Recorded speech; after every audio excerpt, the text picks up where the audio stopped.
হরে কৃষ্ণ। পাপমোচনে একাদশী ব্রত পালন করতে হবে 15 মার্চ 2026 রবিবার। আপনারা সকালে পালন করবেন চৈত্র মাসের কৃষ্ণপক্ষের একাদশী ব্রত, পাপমোচনে একাদশী ব্রত। কিন্তু কিছু কিছু স্থানে ব্রত পালন করতে হবে 14 মার্চ।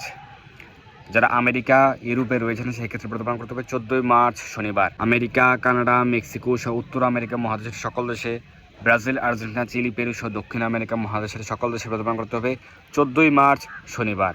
এছাড়া ইউরোপের সকল দেশে, পূর্ব ইউরোপের ক্ষেত্রে ইউক্রেন ব্যতীত এবং রাশিয়া ব্যতীত ইউরোপের সকল দেশেই ব্রত পালন করতে হবে 14 মার্চ শনিবার। পশ্চিম আফ্রিকার দেশগুলিতে ব্রত পালন করতে হবে শনিবার 14 মার্চ। তো আপনারা সঠিকভাবে পালন করুন এই একাদশী ব্রত।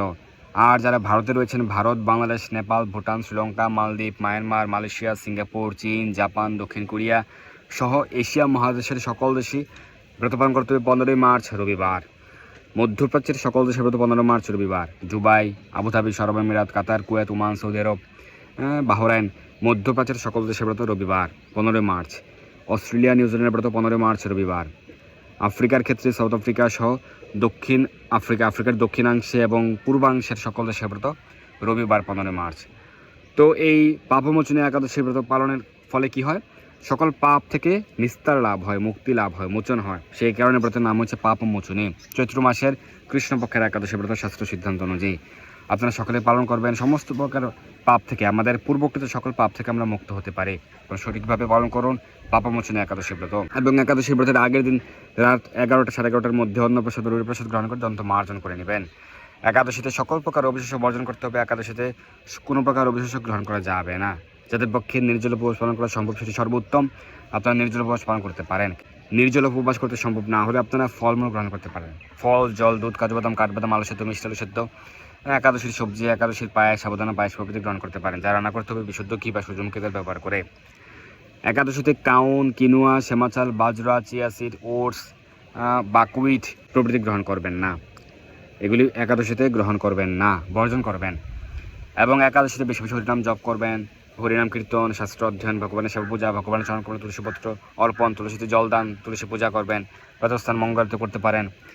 বেশি বেশি শাস্ত্র অধ্যয়ন করবেন। নির্দিষ্ট একাদশী ব্রত মাহাত্ম্যটি পাঠ করবেন। এই একাদশীতে আপনারা এই পাপমোচনী একাদশী ব্রত মাহাত্ম্য কথা পাঠ বা শ্রবণ করবেন। যাদের একাদশী মাহাত্ম্য গ্রন্থ লাগবে অথবা গীতা ভাগবত লাগবে, আমাদের হোয়াটসঅ্যাপ নম্বরে যোগাযোগ করতে পারেন।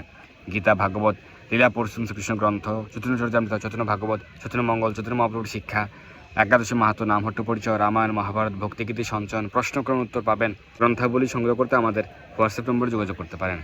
এছাড়াও তিলক, তুলসীমালা, জপমালা, জপব্যাগ, অগুরু, চন্দনের গুরু প্রভৃতি সংগ্রহ করতে আমাদের হোয়াটসঅ্যাপ নম্বরে যোগাযোগ করতে পারেন। সমগ্র ভারতে হোম ডেলিভারি আমরা প্রদান করছি শ্রীধাম মায়াপুর থেকে।